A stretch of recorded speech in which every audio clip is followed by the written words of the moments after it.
Hey guys, मैं आपकी friend Ishika आ चुकी हूँ निया एंड कनिष्का की लव स्टोरी का पार्ट 37 लेकर। तो आई होप कि आप सभी को ये स्टोरी दिल से पसंद आ रही होगी। तो गाइस, बिना किसी देरी के अपना आज का एपिसोड शुरू करते हैं। उससे पहले मैं आपको याद दिला दूँ, अगर आप इस चैनल पर नए हैं तो चैनल को सब्सक्राइब करके बेल आइकन ज़रूर प्रेस कर दें और साथ ही साथ वीडियो को लाइक एंड शेयर भी कर दें अपने चाहने वालों के साथ।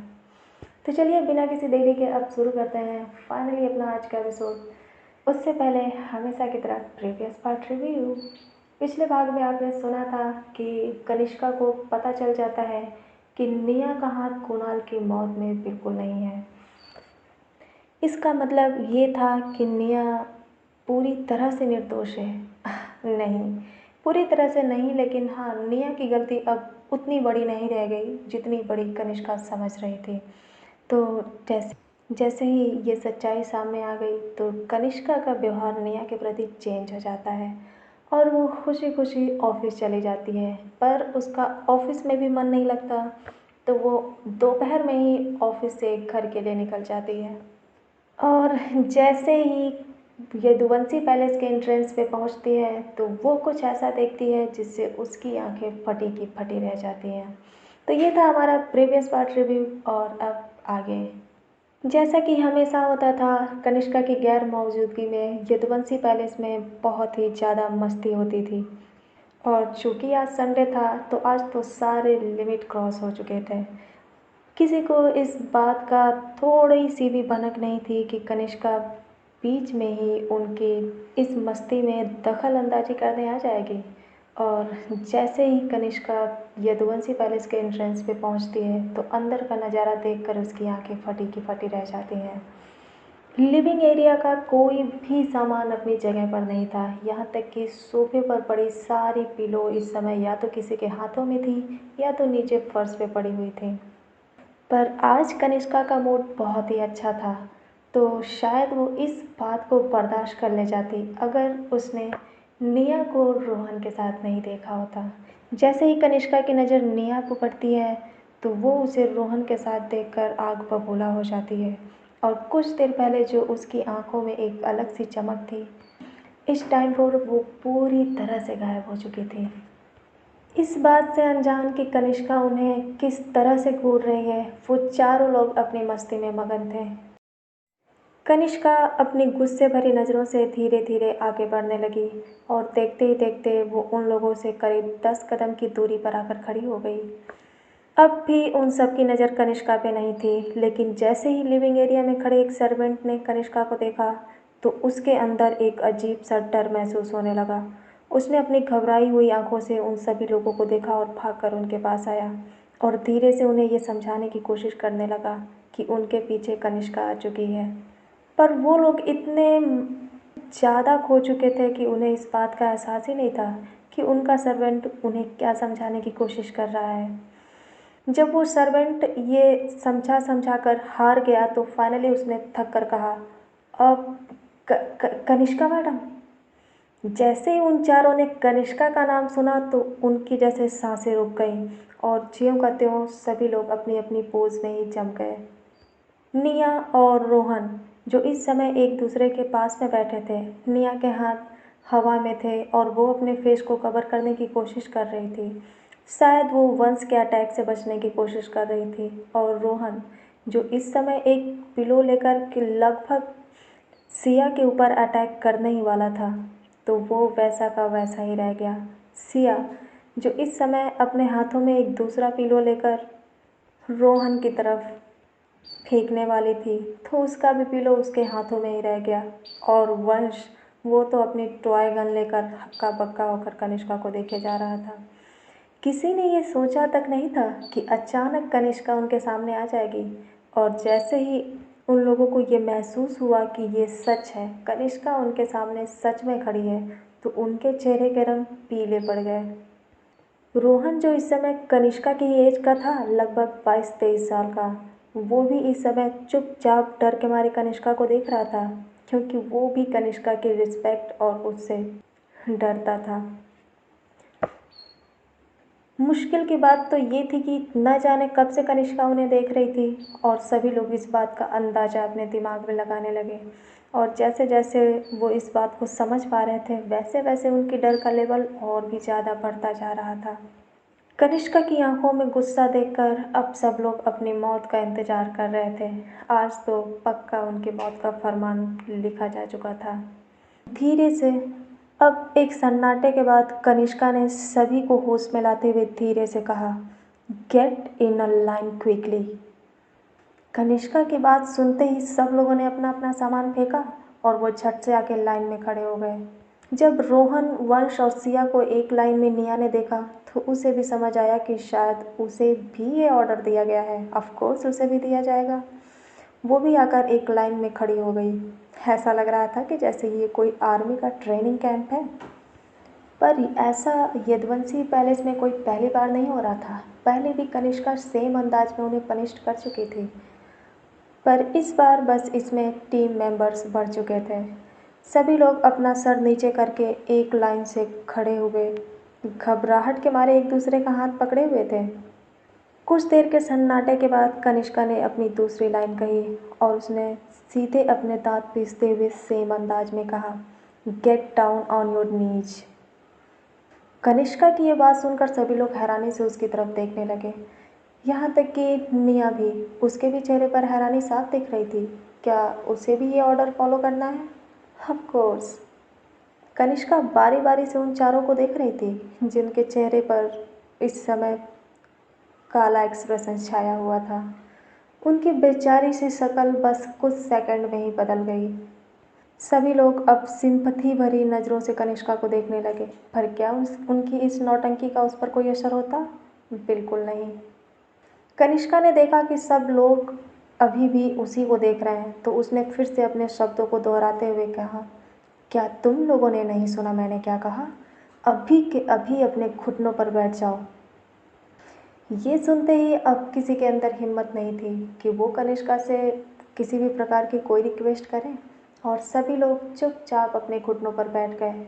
यहाँ तक कि सबसे लंबा दिखने वाला रोहन मल्होत्रा भी चुपचाप अपने घुटनों पर बैठ गया।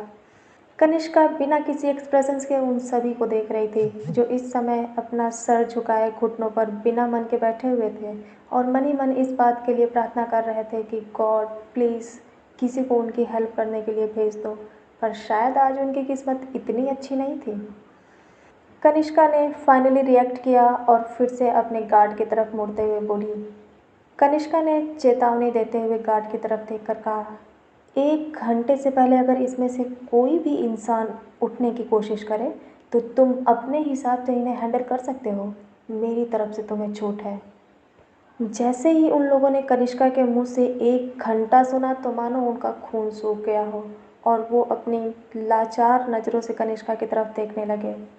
पर कनिष्का के ऊपर इसका असर बिल्कुल नहीं हुआ और उसने उनकी तरफ मुड़ते हुए कहा, जब तक मैं खुद आकर इनसे उठने के लिए ना कहूँ तब तक इन्हें ऐसे ही बैठा कर रखो।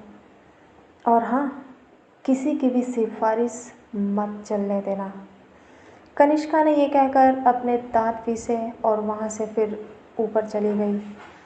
जैसे ही वो ऊपर गई उन लोगों के चेहरे का रंग बदल गया और वो लोग फिर आपस में फुसफुसाहट करके कुछ बात करने लगे। सिया ने गुस्से में कहा, वंश के बच्चे, अगर आज तुमने इस लड़ाई को शुरू नहीं की होती तो हम सब इतनी बुरी तरह से नहीं फंसते। तभी वंश ने अपनी क्यूट सी आवाज़ में कहा, दीदू, मुझे क्या पता था कि आज कनिष्का दीदू वापस आ जाएंगी। वंश की ऐसी क्यूट सी बात सुनकर सिया को भी ये रियलाइज हुआ कि बात तो सही है। आखिर किसने सोचा था कि कनिष्का आज पहली बार ऑफिस से हाफ डे लेकर घर आ जाएगी। पर इन दोनों से भी किसी की बदतर हालत होती जा रही थी और वो रोहन मल्होत्रा था। उसका तो आज पहला ही दिन था।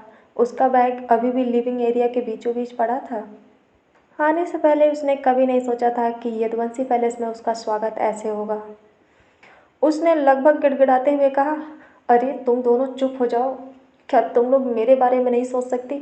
मैंने कितने अरमान सजा रखे थे कि मैं यहाँ आकर खूब सारा मस्ती करूँगा, पर मुझे नहीं पता था कि यहाँ आते ही मेरे साथ ऐसा हो जाएगा। क्या तुम लोगों को नहीं लगता कि एक मेहमान के साथ तुम लोग ऐसा बिहेव नहीं कर सकते? रोहन ने बेचारों की तरह गिड़गिड़ाने की एक्टिंग करते हुए कहा। तभी सिया ने उसकी बात का रिप्लाई करते हुए कहा, मेहमान? यहाँ मेहमान कौन है? मुझे तो कहीं नहीं दिख रहा। सिया ने एक्टिंग करते हुए अपनी नज़रें इधर उधर घुमाई और अपना सर इधर उधर घुमाने के बाद रोहन पे जाकर टिका दिया। ये देखकर रोहन के चेहरे का रंग उड़ गया और उसने मन ही मन में सोचा, हे भगवान, ये लोग क्या मेरी थोड़ी सी भी इज्जत नहीं कर सकती? भला कोई ऐसे कैसे कह सकता है? क्या मैं मेहमान नहीं हूँ? इन सब के बीच सिर्फ निया शांत थी, चुपचाप, वैसे की वैसे ही जैसी वो कनिष्का के सामने थी। उसे समझ नहीं आ रहा था कि वो क्या करे। वो कनिष्का का साथ दे या कनिष्का के खिलाफ बोले। कनिष्का के खिलाफ बोलना तो वो सोच भी नहीं सकती थी, तो वो वही करेगी जो कनिष्का ने उससे कहा था।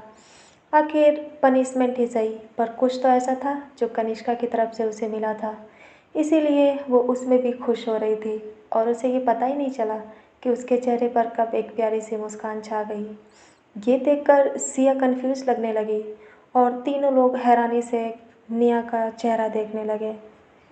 सिया ने बड़े ही अजीब लहजे में, थोड़ा सा शरारती अंदाज में कहा, निया, आप मुस्कुरा क्यों रही हैं? आपको क्या लगता है हम लोग यहाँ पिकनिक पे आए हैं? शायद आपको इस बात का एहसास नहीं है कि हमें 1 घंटे के लिए अपने घुटनों पर बैठना है और हमें यहाँ पर लड्डू नहीं मिला जो आप ऐसे बड़ी बड़ी स्माइल के साथ इस पनिशमेंट को एंजॉय कर रही हैं। सिया की ऐसी बातें सुनकर निया के चेहरे की हंसी गायब हो गई और उसने थोड़ा सा कंफ्यूज लगते हुए सिया की तरफ देखकर कहा, मैं कहाँ मुस्कुरा रही हूँ? नहीं तो तुम्हें कोई गलतफहमी हुई है। ये देखकर सिया सोचने लगी, क्या ये लड़की झूठ बोलने की कोशिश कर रही है? मुझे तो लगता है कि प्यार करने वाले लोग सारे ही पागल होते हैं, इसीलिए उन्हें इस बात का एहसास भी नहीं होता कि वो कितनी अजीब हरकतें कर रहे हैं। सिया अपने मन ही मन बड़बड़ाए जा रही थी और उसने इस बात को जल्दी ही इग्नोर कर दिया। उधर कनिष्का सीधे अपने स्टडी रूम में गई और वो चुपचाप चेयर पर बैठकर कुछ सोचने लगी। उसे बार बार निया का हंसना और रोहन का उसे देखना याद आ रहा था। उसे ऐसा महसूस हो रहा था कि जैसे उसके दिल में आग लगी हो और वो उसे जल्दी से ठंडा करना चाहती थी। कनिष्का अभी बैठकर बार बार उस बारे में सोच ही रही थी कि तब तक उसके फ़ोन पर एक मैसेज नोटिफिकेशंस आया और वो उसे चेक करने लगी। वो मैसेज लीज़ा का था। लीज़ा, कनिष्का की हेवन फैशन ब्रांड की मैनेजर, जो पेरिस में उसका सारा काम उसके गैर मौजूदगी में देखती थी। उसका मैसेज देखकर कनिष्का ने उसे तुरंत ओपन किया, क्योंकि लीज़ा यूँ बेवजह सा मैसेज नहीं करती थी। जब उसने उसका मैसेज देखा तो उसमें कुछ डिटेल्स थीं, शायद वो कुछ नई डिज़ाइन ड्राफ्ट्स की डिटेल थीं। कनिष्का को याद आया कि जल्दी ही इंटरनेशनल फैशन वीक स्टार्ट होने वाला है और लीजा ज़रूर इस बारे में कुछ उससे डिस्कस करना चाहती होगी। धीरे धीरे कनिष्का अपने दिमाग में चल रही उन पुरानी बातों को भूल गई और वो इस समय लीजा के साथ ऑनलाइन डिस्कशंस में लग गई। अपना काम करते करते कनिष्का को पता ही नहीं चला कि कितना वक्त गुजर गया है। वो तो ये भी भूल गई कि उसने नीचे सभी लोगों को क्या पनिशमेंट दिया था और उन्हें वापस जाकर उसे उठाना भी था। कनिष्का ने सिर्फ गुस्से में उन्हें पनिश्ड किया था। वो ये सोच कर आई थी कि कुछ देर बाद ही वो जाकर उन्हें वापस भेज देगी, पर काम करते करते वो तो इस बात को पूरी तरह से भूल गई। जब कनिष्का की मॉम नीचे आई तो उन्होंने जब लिविंग एरिया की हालत देखी तो वो भी काफ़ी कंफ्यूज लगने लगी और जब सभी लोगों ने अपनी मिसेस यदुवंशी को देखा तो अपनी भावुक नज़रों से उन्हें एकटक देखने लगे। उन सब की ऐसी हालत देखकर देविका मॉम परेशान हो गई और उन्हें ये समझ नहीं आ रहा था कि आखिर किस गलती की सज़ा और किसने इन्हें दी है, क्योंकि उन्हें अभी तक ये नहीं पता था कि कनिष्का वापस आ चुकी है। वो जल्दी से उनके पास आई और पूछने लगी। तभी लगभग सिया और वंश ने गिड़गिड़ाते हुए कहा कि वो उन्हें बचा लें। मिसेस यदुवंशी ने उन लोगों को वहाँ से जाने के लिए कहा, लेकिन किसी के अंदर इतनी हिम्मत नहीं हुई कि वो लोग बिना कनिष्का के इजाज़त के वहाँ से चले जाएं। ये सुनकर मिसेस यदुवंशी कनिष्का के पास गईं और वो लिविंग स्टडी रूम के सामने जाकर खड़ी हो गईं, पर सीधे अंदर जाने की उनकी भी हिम्मत नहीं थी, तो उन्होंने दरवाज़ा नॉक किया। जब कनिष्का ने दरवाजे पर नॉक होने की आवाज़ सुनी तो उसने बिना देखे कहा, कम इन। धीरे धीरे उसकी मॉम उसके पास आई। जब कनिष्का ने अपनी मॉम को अपने लिविंग एरिया, अपने स्टडी रूम में देखा तो वो कंफ्यूज लगते हुए बोली, मॉम, क्या बात है, आप यहाँ? जब जब मिसेस यदुवंशी ने देखा कि उनकी बेटी का मूड इस समय ठीक लग रहा है तो उन्होंने फाइनली उसे याद दिलाया कि नीचे अब भी वंश और बाकी लोग अपने घुटनों पर बैठे हुए हैं। जैसे ही अपनी मॉम की ये बातें सुनी तो कनिष्का अचानक अपनी जगह से खड़ी हो गई। वो तो इस बात को पूरी तरह भूल ही गई थी। तो क्या इसका मतलब है कि वो लोग अभी भी अपने घुटनों पर बैठे हैं? कनिष्का अपने मन में सोचते हुए अपने कलाई पर लगी उस वॉच को देखने लगी तो उसमें 45 मिनट हो चुके थे। Oh my God! अब तक तो न जाने उनकी क्या हालत हो गई होगी। कनिष्का बिना किसी देरी के भागते हुए सीढ़ियों से नीचे आई और आकर उन सबके सामने खड़ी हो गई। जब उसने सबकी शक्ल पे अपनी नज़र डाली तो सबके होंठ सूख चुके थे और सबका चेहरा भी पूरी तरह उतर चुका था। सभी लोग उससे काफ़ी नाराज़ लग रहे थे, यहाँ तक कि रोहन, वो भी कनिष्का की तरफ नहीं देख रहा था। वंश और सिया तो पूरी तरह कनिष्का को इग्नोर कर रहे थे और निया अब भी अपना सर नीचे करके बैठी थी। सबसे ज़्यादा बुरी हालत निया की हो चुकी थी। हालांकि स्टार्टिंग में वो काफ़ी खुश लग रही थी, पर जैसे जैसे वक्त गुजरता गया उसे लग रहा था कि जैसे उसके घुटने के साथ साथ उसकी कमर भी टूट गई हो। अचानक सबके सूखे हुए होंठ देखकर कनिष्का को अपने दिल में एक दर्द महसूस होने लगा। उसे भला कैसे ध्यान नहीं था, वो अपने छोटे भाई बहन को ऐसे तकलीफ़ में कैसे देख सकती थी। उसने सभी से बात करने की कोशिश की और धीरे से बोली, सिया, वंश। पर कनिष्का के इतना बोलने के बाद भी किसी ने उसकी तरफ पलट कर नहीं देखा। कनिष्का समझ गई कि सभी लोग उससे बहुत ज़्यादा नाराज़ हो चुके हैं। बाकी लोगों को उसने बोलने की हिम्मत भी नहीं की और वो चुपचाप उनके ठीक सामने आकर अपने घुटनों पर बैठ गई। जब कनिष्का को धीरे से सिया ने अपनी नीची नज़रों से घुटनों पर बैठते हुए देखा तो उसके चेहरे का रंग बदलने लगा। उसे ये बात बिल्कुल अच्छी नहीं लगी कि उसकी कनिष्का दीदू घुटनों पर बैठे। वो हैरानी से कनिष्का को देखने लगी, यहाँ तक कि बाकी लोग भी कनिष्का की तरफ देखने लगे। पर कनिष्का ने सिर्फ इतना ही नहीं बल्कि आगे भी कुछ किया। उसने अपने कान पकड़ लिए और धीरे से बोली, क्या अब भी मुझे कोई माफ़ नहीं करेगा? अगर इतना भी काफ़ी नहीं है तो कैसा रहेगा अगर मैं कल सबको घुमाने ले चलूँ? जैसे ही कनिष्का ने अपने आखिरी शब्द कहे तो अचानक सबके उतरे हुए चेहरे खिल गए। रोहन, जो कुछ देर पहले तक कनिष्का की तरफ देख भी नहीं रहा था, वो किसी चिड़िया की तरह चहकते हुए बोला, अब हाँ हाँ, हम लोग तैयार हैं। आखिर हम लोग इतने भी बुरे नहीं हैं, हम तुम्हें माफ़ कर देंगे, लेकिन हाँ, तुम्हें अपने वादे पर अमल रहना पड़ेगा। तुम अपने वादे से बिल्कुल नहीं मुकर सकती। यहाँ तक कि वंश भी अपनी जगह पर चहक कर खड़ा हो गया और उसे देखकर ऐसा लग ही नहीं रहा था कि कुछ देर पहले उसका चेहरा पूरी तरह से उतर गया था। सिया ने भी एक अजीब अंदाज में सर अपना घुमाते हुए कहा, अब हाँ हाँ, इतना काफ़ी है।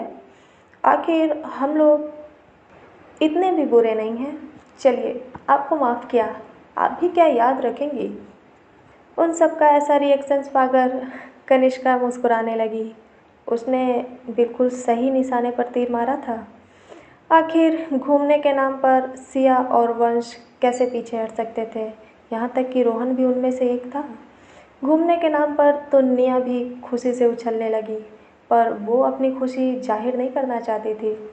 आखिर वो ये कैसे भूल सकती थी कि कनिष्का अभी भी उससे नफ़रत करती है। हालाँकि वो अब ये नहीं जानती थी कि कनिष्का की फीलिंग्स धीरे-धीरे उसके लिए बदल रही हैं। पर इस समय कनिष्का की नज़र निया पर थी और वो उसे बड़े ही ध्यान से देख रही थी।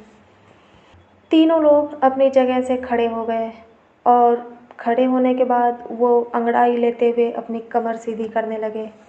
ये पनिशमेंट उनके लिए इतना आसान नहीं थी, पर घूमने के नाम पर उनका दर्द जैसे गायब ही हो गया। ऊपर बालकनी से मिसेस यदुवंशी सब कुछ देख रही थीं और उनके चेहरे पर एक बड़ी सी मुस्कान थी। निया अब भी उठने की कोशिश कर रही थी, पर चूँकि उसके साथ ये सब पहली बार हो रहा था, तो उसे सबसे ज़्यादा तकलीफ़ हो रही थी। उसके घुटने बिल्कुल अकड़ गए थे और वो अपना पैर भी सीधा नहीं कर पा रही थी। तभी कनिष्का की नज़र निया के चेहरे पर पड़ी, जिस पर हल्का-हल्का दर्द दिख रहा था। कनिष्का अचानक अपनी जगह पर खड़ी हो गई और वो निया की हेल्प करने के लिए बढ़ना चाहती थी। तभी रोहन उन दोनों के बीच में आ गया और उसने अपना हाथ बढ़ाते हुए कहा, कम। निया चुपचाप रोहन का हाथ देखने लगी। उसे उसका हाथ पकड़ने का कोई मन नहीं था। कनिष्का ने जब एक बार फिर से रोहन को निया के पास देखा तो उसकी आंखों में फिर से एक अजीब सा भाव उतरने लगा। वो गुस्से में रोहन को घूर रही थी। अभी अभी तो उसका मूड सही हुआ था, तो क्या रोहन फिर से अपने लिए कोई नई मुसीबत खड़ी करना चाहता था? पर इससे पहले कि निया उसका हाथ पकड़े, उसकी नज़र पीछे खड़ी कनिष्का पर पड़ी। कनिष्का एकटक उसे ही देख रही थी। निया ने कनिष्का के चेहरे पर उभर रहे उन भावों को पढ़ने की कोशिश की, पर उसे कुछ भी समझ नहीं आया कि कनिष्का इस समय क्या सोच रही है। उसने उससे नज़रें हटाकर रोहन पे की और फिर उसके हाथों को देखने लगी। रोहन अब भी निया के उठने का इंतज़ार कर रहा था। उसे 100% यकीन था कि निया उसके इस ऑफ़र को बिल्कुल नहीं ठुकराएगी। सिया ये सब होते हुए बहुत ही हैरानी से देख रही थी। हालाँकि वो बचकानी हरकतें करती थी, लेकिन इतनी भी नादान नहीं थी जो कनिष्का के चेहरे पर उठ रही उस जेलसी को पढ़ न सके। उसने बड़े ही लाचारी से अपने सर पे हाथ रख लिया और मन ही मन रोहन को कोसने लगी। निया ने जब ये देखा कि रोहन अब भी उसके सामने ही है और उसके रिएक्ट करने का वेट कर रहा है, तो उसने बिना किसी मन के धीरे-धीरे अपना हाथ रोहन के हाथों में बढ़ाते हुए आगे बढ़ाया। पर इससे पहले कि वो रोहन के हाथ को पकड़ पाती, किसी ने रोहन को पीछे से ज़ोर से खींचा। अपने साथ अचानक हुए इस हमले से रोहन एकदम हैरान हो गया और उसे कुछ समझने का मौका भी नहीं मिला। रोहन बड़ी मुश्किल से संभलते हुए पीछे मुड़ा और उसने उस इंसान को देखा। वो कनिष्का थी।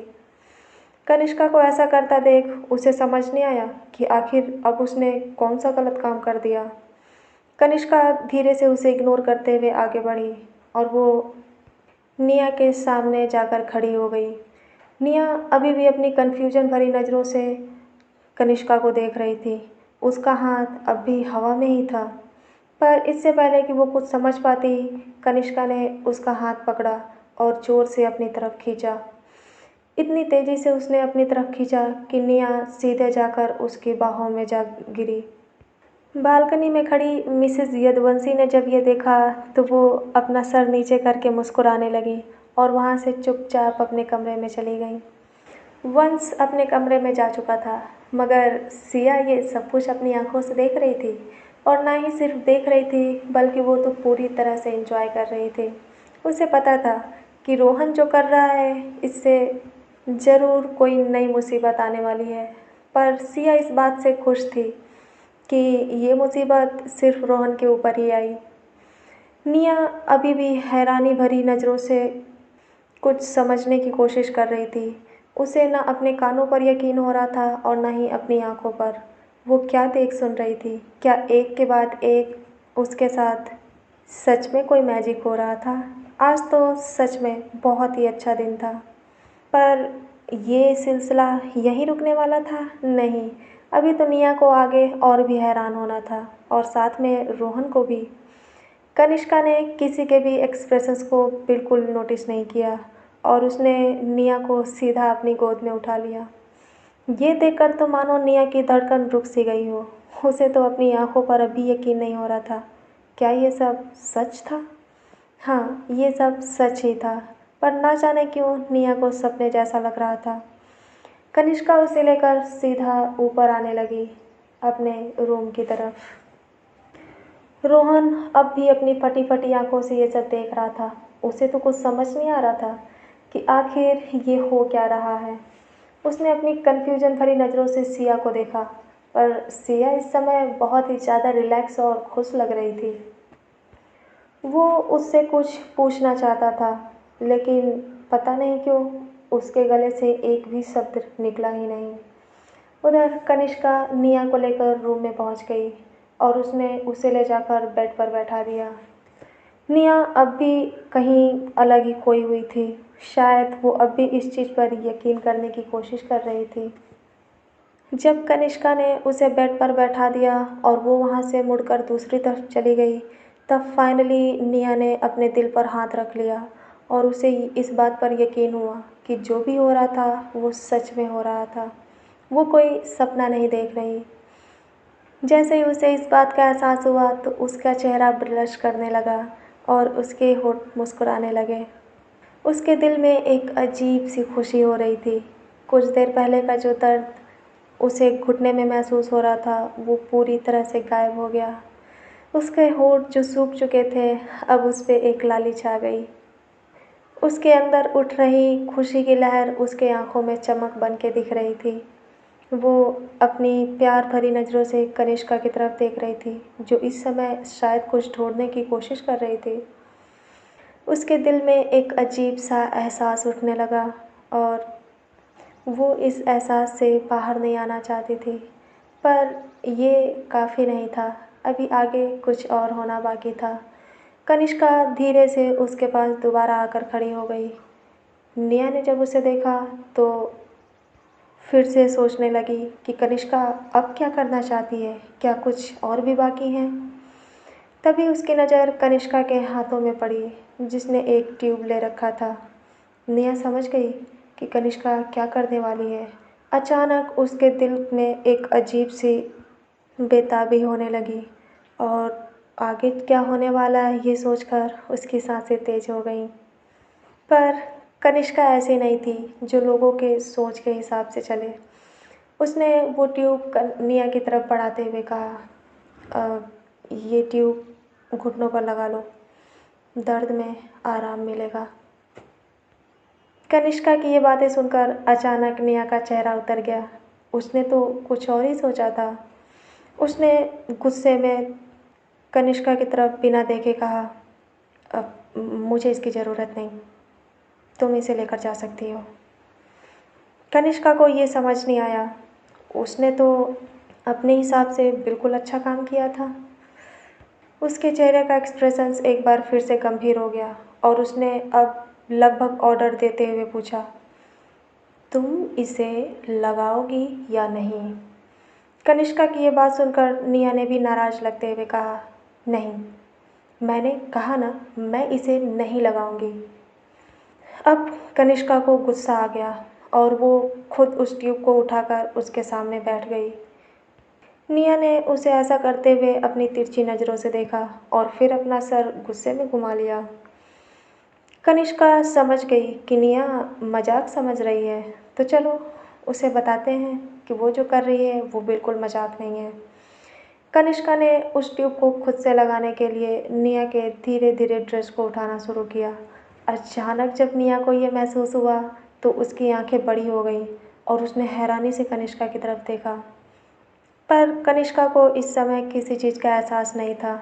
वो चुपचाप अपना काम करने लगी। निया के दिल की सिहरन अब बहुत ज़्यादा तेज हो गई।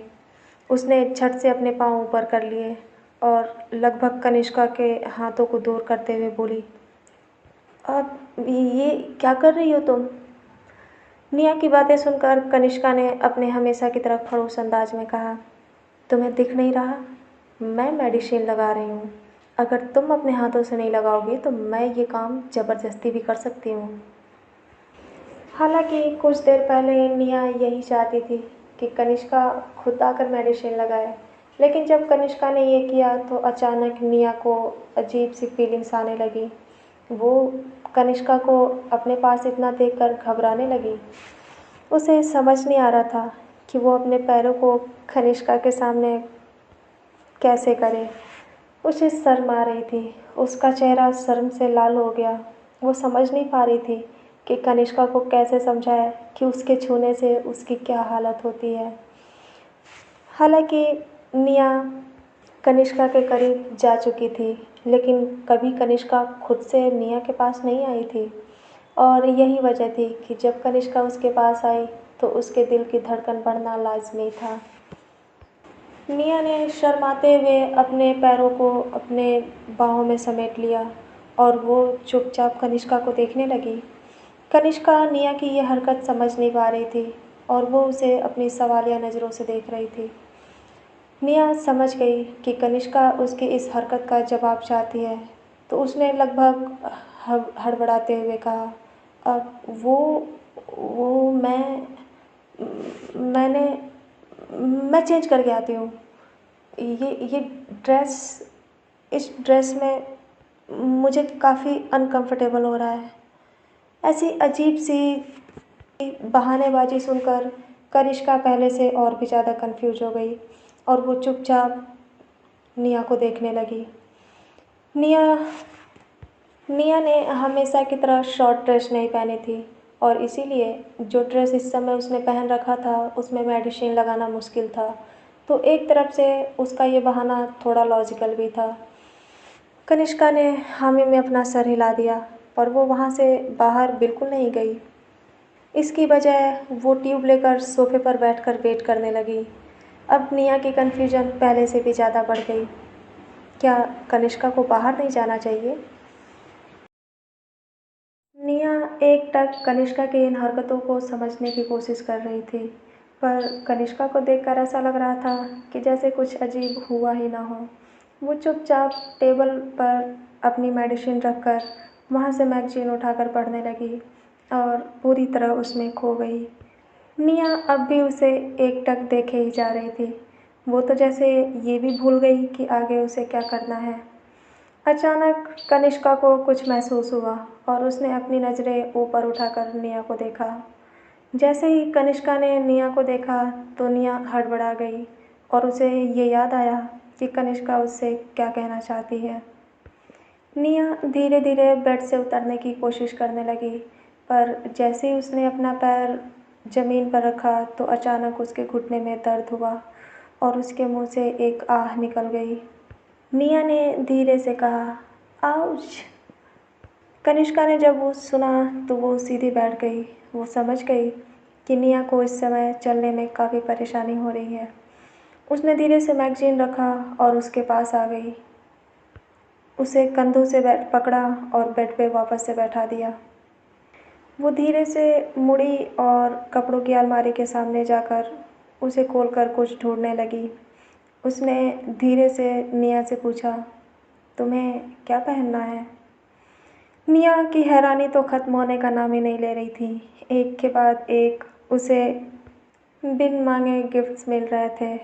उसे समझ नहीं आ रहा था कि वो क्या कहे। जब कुछ देर तक कनिष्का ने निया की तरफ से कोई जवाब नहीं सुना तो उसने खुद ही एक पिंक कलर की ड्रेस सेलेक्ट कर ली जो बिल्कुल कैजुअल और ढीली थी। उसने वो ड्रेस निया के सामने ला के रख दी और निया उसे एकटक देखने लगी। निया कनिष्का से ये पूछना चाहती थी कि क्या वो दिन में भी नाइट सूट पहने, क्योंकि कनिष्का ने जो निया को पहनने के लिए दिया था वो प्रिंटेड पिंक शर्ट एंड पैजामा था। हालांकि निया को इसमें कोई भी लॉजिक नहीं दिख रहा था, पर कनिष्का ने उसे यूं ही नहीं दिया था। वो शायद निया की चोट के लिए बिल्कुल कंफर्टेबल था, क्योंकि वो ड्रेस सॉफ्ट भी था। ड्रेस देने के बाद कनिष्का बाहर नहीं गई, बल्कि इसकी बजाय वो अपनी रूम की बालकनी में चली गई और उसने बालकनी के पर्दे लगा दिए। निया समझ गई कि कनिष्का क्या चाहती है। अब उसके पास कोई भी रास्ता नहीं था।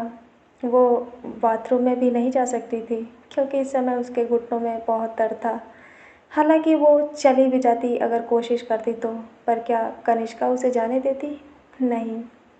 उसने धीरे धीरे अपने कपड़े चेंज कर लिए और कुछ देर बाद कपड़े चेंज करके बिना कुछ कहे बेड पे वापस से बैठ गई।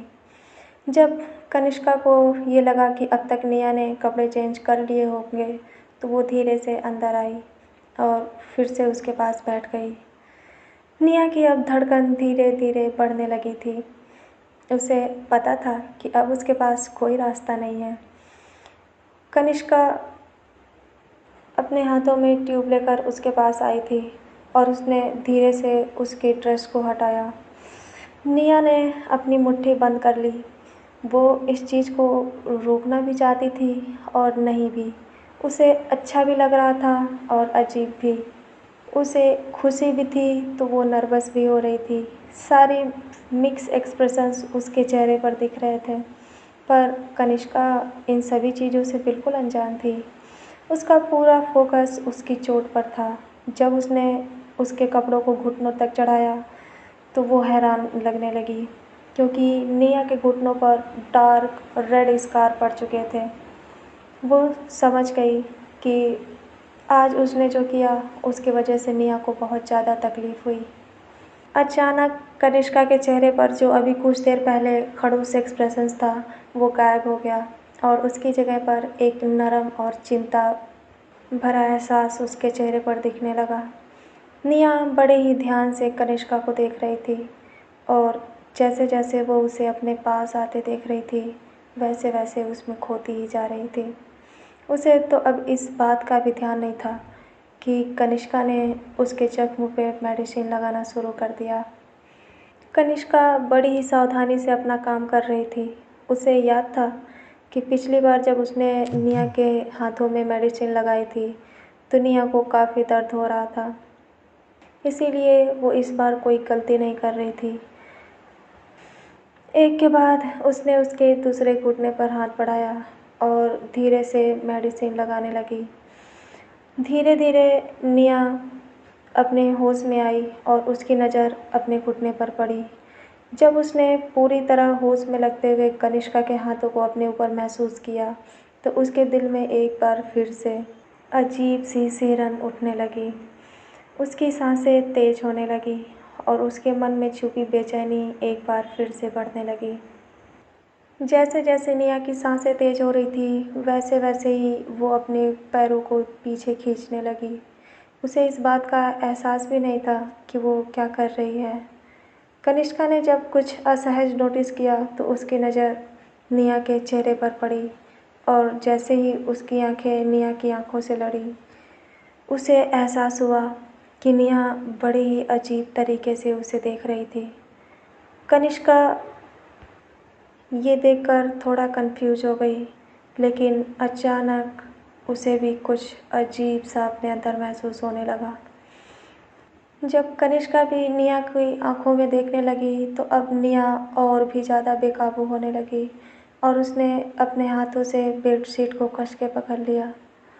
कनिष्का ने सिर्फ उसे छुआ ही था, बिल्कुल नॉर्मल तरीके से, पर न जाने क्यों निया को उसका ये हल्का सा टच भी बहुत ही ज़्यादा बेकाबू कर रहे थे।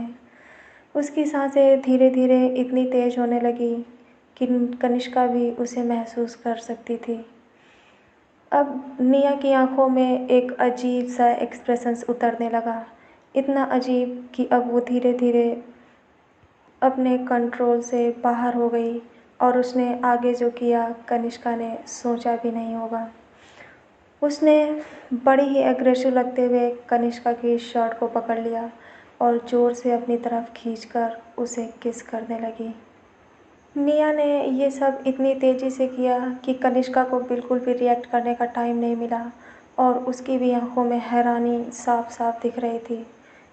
हालांकि ये सब एक इत्तेफाक से हुआ था, पर जब कनिष्का ने निया के गर्म सांसों और उसके होठों को अपने होठों पर महसूस किया तो अचानक उसके दिल में एक तूफ़ान सा उठने लगा।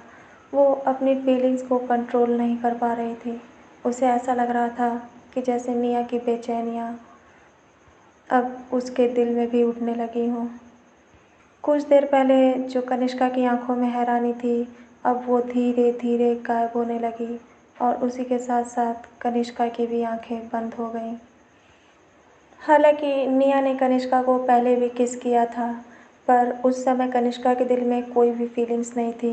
पर आज कनिष्का को जो अपने दिल में एहसास हो रहा था, जो अजीब सी फीलिंग्स उसके दिल में उठ रही थी, वो उसकी बेताबी को भी बढ़ा रही थी। निया के इस पैशनेट किस की वजह से कनिष्का के दिल के तार हिल गए। करीब वो लोग 1 मिनट तक एक दूसरे को किस करते रहे, लेकिन ये सब आगे नहीं होने वाला था। किसी ने अचानक सा दरवाजे पे नॉक किया, जिसकी आवाज़ कनिष्का के कानों में पड़ी। जैसे ही कनिष्का ने ये महसूस किया कि कोई दरवाजे पर है, अचानक वो पीछे हट गई और निया भी चुपचाप अपनी जगह पर बैठ गई। जैसे ही कनिष्का निया से दूर हटी तो निया को एहसास हुआ कि उसने क्या डेयरिंग किया था। कुछ देर पहले जो निया बिल्कुल बेकाबू हो गई थी, अचानक उसे एहसास हुआ कि अपनी बेचैनी को कंट्रोल करने के लिए उसने कनिष्का को किस कर लिया। वो बड़ी हैरानी से कनिष्का को देख रही थी और उसने झट से अपने मुंह पर अपना हाथ रख लिया। उसकी ये हरकतें देख कनिष्का को समझ नहीं आ रहा था कि वो कैसे रिएक्ट करे। वो एकटक अभी भी निया को देख रही थी। पर इससे पहले कि कनिष्का अपनी और निया की इस पैशनेट किस को और फील कर पाती या फिर अपनी दिल के अंदर उठ रही उन फीलिंग्स को समझ पाती, अचानक दरवाजे से कोई अंदर आ गया, जिसे देखकर कनिष्का का मूड पूरी तरह ख़राब हो गया। रोहन ने अंदर आते ही कहा, अब हाय, क्या मैं तुम दोनों को ज्वाइन कर सकता हूँ? आई होप कि मैंने तुम दोनों को डिस्टर्ब नहीं किया हो। रोहन का इतना कहना ही था कि कनिष्का का मूड पूरी तरह से ख़राब हो गया।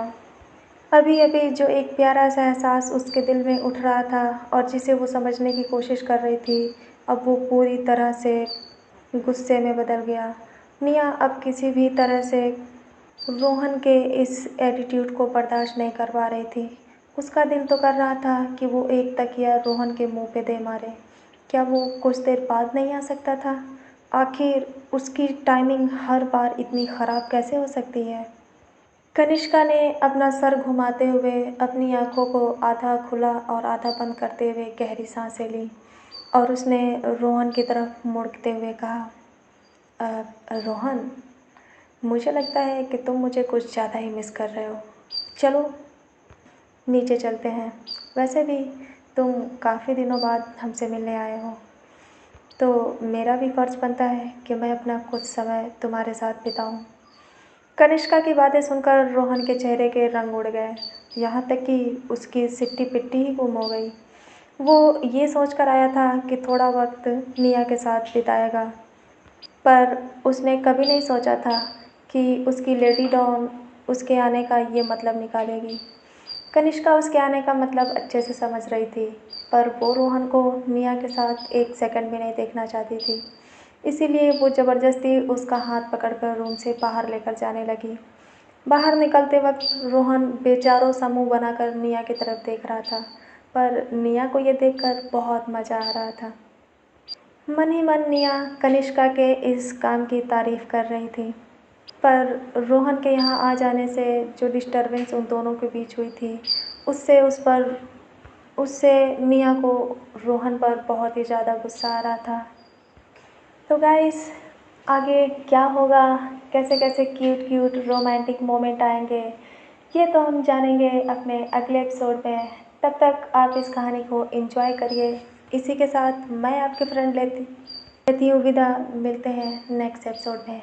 तब तक के लिए tata, bye bye, love you all.